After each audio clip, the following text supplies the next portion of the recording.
Hey everyone, welcome back to another episode of the Personal Growth Talks podcast. I'm Jason, your host. And I'm Julia, your co-host. We're so glad you're here with us today. Today, we're talking about something that holds so many people back: overthinking.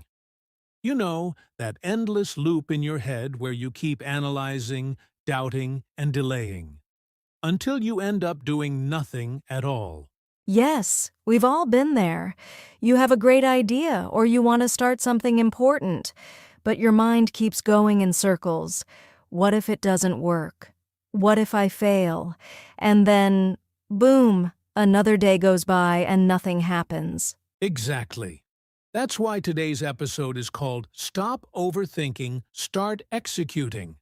Because the truth is, thinking is useful, but doing is what really changes your life. In the next 40 minutes, we're going to help you understand why we overthink, how it blocks our progress, and most importantly, how to break free from it and take action. Whether you're starting a project, learning a new skill, or just trying to make a decision, this episode is for you. So grab a notebook, or just relax and listen, because it's time to shift from thinking mode to doing mode.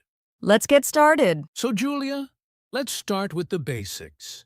What exactly is overthinking? Good question. Overthinking is when you think too much about something, especially in a way that's not helpful.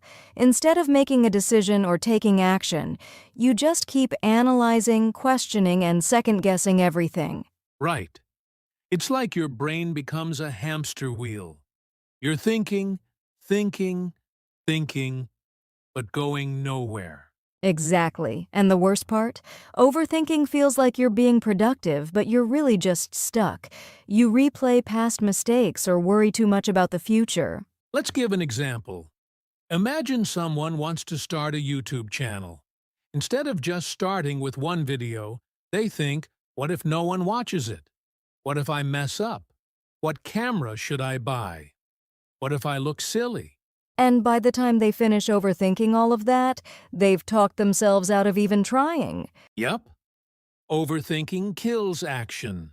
It creates fear, confusion, and hesitation. And let's be real. Some thinking is good. Planning, reflecting, preparing, that's important.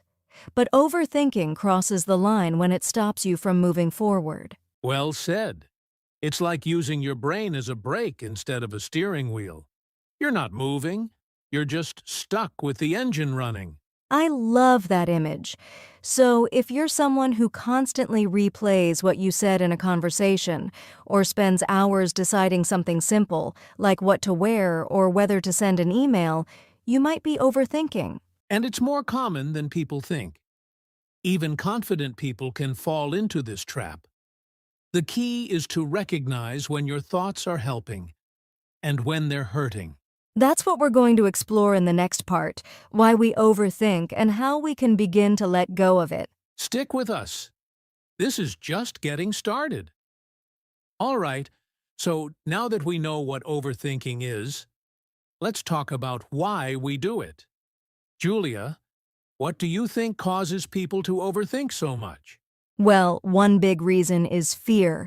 Fear of making a mistake, fear of failure, even fear of success sometimes. That's true. We often overthink because we want to avoid pain. We don't want to fail, look stupid, or disappoint others.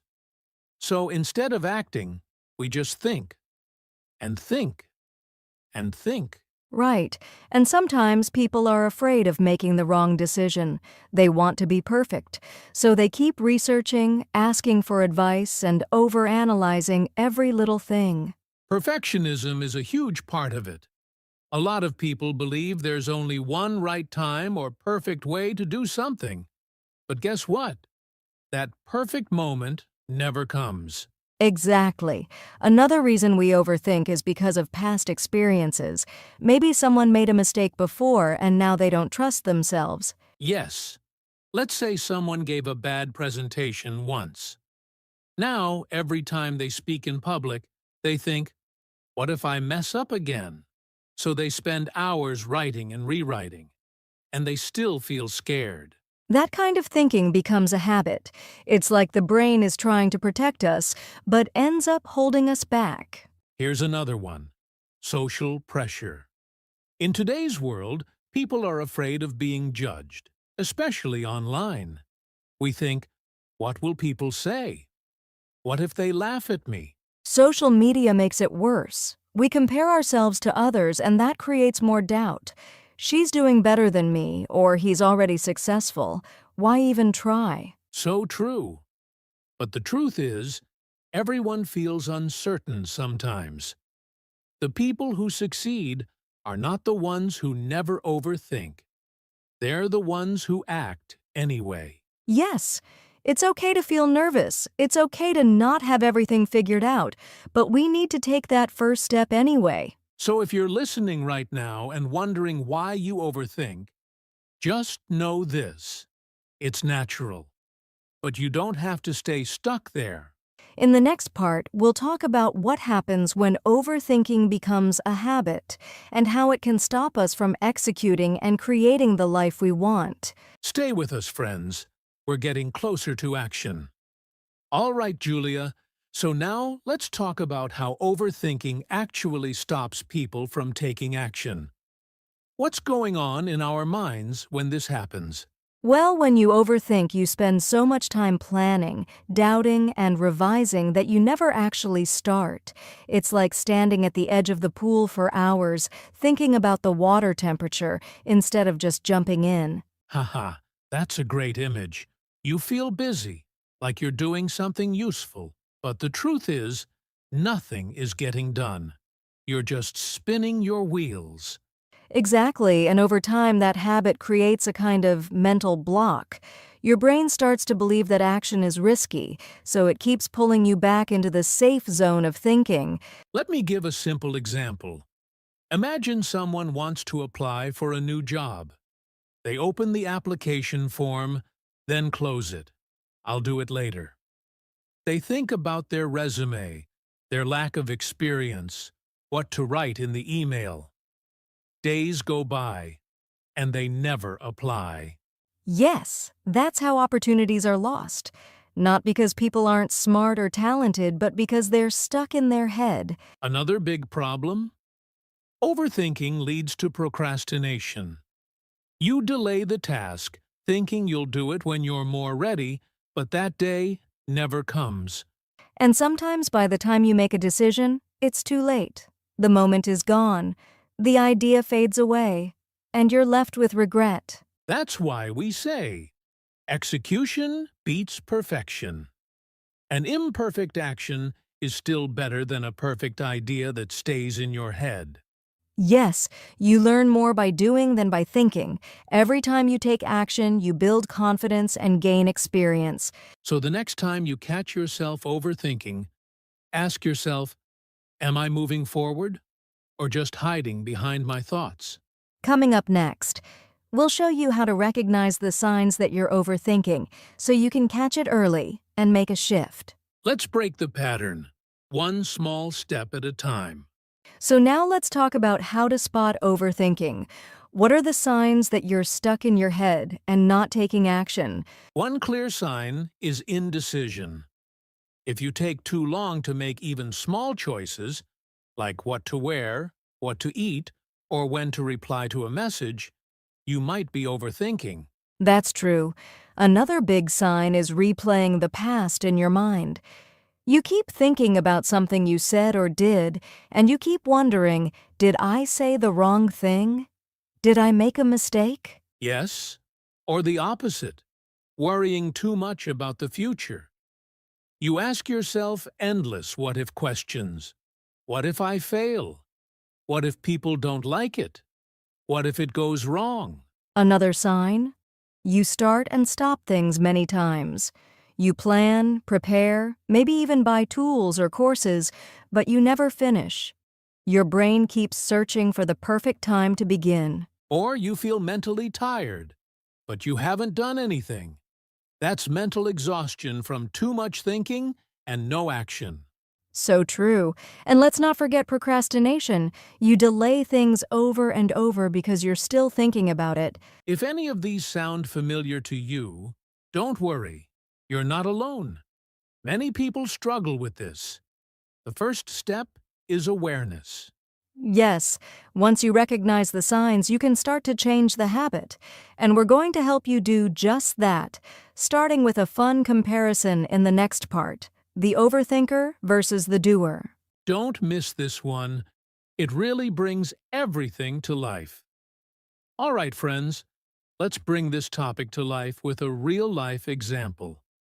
We're going to show you the difference between someone who overthinks and someone who just does it. Yes, we'll do a quick role play. Jason, you'll be the overthinker, I'll be the doer. Oh, I was born ready to overthink. All right, here we go. Scene 1. Starting a YouTube channel. Okay, I want to start a YouTube channel. But wait, do I need a new camera? What about the lighting? What if people laugh at my accent? What if I sound boring? Should I wait until next month? Maybe I need a logo first. Or a better mic. Hi everyone, this is my first YouTube video. It's not perfect, but I'm excited to share what I've learned. Let's get started. See the difference? One is stuck in endless questions. The other just takes a deep breath and starts. Yeah, that hurt a little. Because it's true. I've been the overthinker many times. We all have. Let's do another one. Scene 2. Applying for a job. Oh no, there's a job opening. But do I even qualify? What if they reject me? My resume isn't perfect. Maybe I need to take another course first. I'll work on it later. I might not be perfect, but I'm going to apply. I'll update my resume quickly, write a short email, and send it today. Done. Oof! Again, the doer gets ahead, even if they're not 100% ready. Exactly. The doer knows they can learn along the way, but the overthinker waits for the perfect moment, which never comes. Let's do one more. Something we all deal with. Asking someone for help. Scene 3. Asking for help. I want to ask my friend to help me with my project, but what if she's busy? What if she thinks I'm lazy? What if she says no? Maybe I'll just try to do it alone. Hey, I'm working on something and could really use your help. Would you have time this week? See how quick and clear that was? Doers don't overthink what might happen. They ask, take action, and move on. And even if the answer is no, at least they know. They're not stuck wondering forever. Exactly. Overthinking makes small things feel huge. Doing turns those small things into progress. So here's a question for our listeners. In your own life, are you acting like the overthinker or the doer? Coming up next, we'll share practical steps on how to shift from overthinking to action. You won't want to miss it. Let's break this habit together. So, now that we've seen how overthinking slows us down, the big question is, how do we break the cycle? How do we move from thinking to doing? Good news. It's possible, and it doesn't have to be complicated. You don't need to be perfect. You just need to take one small step forward. Yes, let's start with this idea. Progress, not perfection. If you wait for the perfect time, you'll be waiting forever. Instead, ask yourself, what small action can I take today? For example, if you want to start writing a book, don't try to plan the whole thing. Just write one paragraph today. One paragraph is a start. Exactly. Small steps lead to big progress. Another tip: set a short time limit. Tell yourself, I'll work on this for just 10 minutes. No pressure, no big goal. Just 10 minutes. That trick really works. It takes away the fear and helps you start, and often once you begin, you keep going. Here's another one. Stop asking what if and start asking what now. What if I fail? Becomes, what can I do now to get started? I love that. And if your brain keeps spinning, try this. Write your thoughts down, get all the doubts out of your head and onto paper. Once you see them, they lose their power. Yes, journaling is powerful. It helps you move from emotion to action. Also, set a deadline. Give yourself a clear time to finish, even if it's something small, like I will publish my first blog post by Friday. Boom. You've created a goal. And lastly, don't do it alone. Find a friend, a coach, or even a community who supports action. Talk to someone. Say, "Hey, I'm doing this thing. Can you check on me next week?" That little bit of accountability makes a huge difference. We're more likely to take action when someone is watching or cheering us on. So, just to review, start small, set a timer, change what if to what now. Write your thoughts down, set a deadline, find support. These simple tools can turn your thinking into action, one day at a time. Coming up next, we'll talk about some practical tools and techniques to help you stay in action mode, even when your brain wants to go back to overthinking. Let's keep the momentum going. All right, now let's get even more practical. We've talked about mindset and small steps, but let's share some actual tools and techniques that help you start executing. Yes, these tools are simple but powerful. Let's start with one of my favorites, the 5-second rule by Mel Robbins. It's so easy. When you feel the urge to act, count 5, 4, 3, 2, 1, go, and then move. Don't give your brain time to overthink. That's a great one. It's like a rocket launch for your brain. Another tool is the Pomodoro technique. You work for 25 minutes, then take a 5-minute break. This keeps your mind focused and your tasks manageable. Yes, and you can use a simple timer or one of many Commodore apps. It really helps people who get overwhelmed by big tasks. Here's one more. Time blocking. Instead of just making a to-do list, you schedule time for the task. For example, from 10 to 10:30, I'm writing. No thinking, just doing. Love that. And what about brain dumping? This one is great for overthinkers. You take 5 minutes to write everything that's in your head. No filter. Just get it all out. Yes, that clears up mental space. You stop juggling thoughts in your mind, and suddenly you can breathe and focus. Another helpful one, accountability partners. Find a friend or group to check in with you. Tell them what you're going to do, and let them ask you later if you did it. It really works. Even just sending a message like, "I'm going to clean my room at 3 p.m., makes you more likely to do it. So let's recap. 5-second rule Commodore timer. Time blocking brain dump accountability partner. Use one or two of these, and you'll notice a big shift. They take you out of your head and into the real world of action. Coming up next, we'll talk about how to build a mindset that stays focused on action, even when fear or doubt tries to pull you back. Let's go from thinking to doing to becoming the person you want to be. Okay, so we've talked about tools and techniques, but let's not forget one of the most important parts of execution, your mindset. Yes, if your mind isn't in the right place, even the best tools won't work. So let's talk about some mindset shifts that help you take consistent action. Here's a big one. Done is better than perfect. So many people don't start because they want things to be flawless. But the truth is, progress comes from doing, not perfecting. Yes, think of your first steps like a draft version.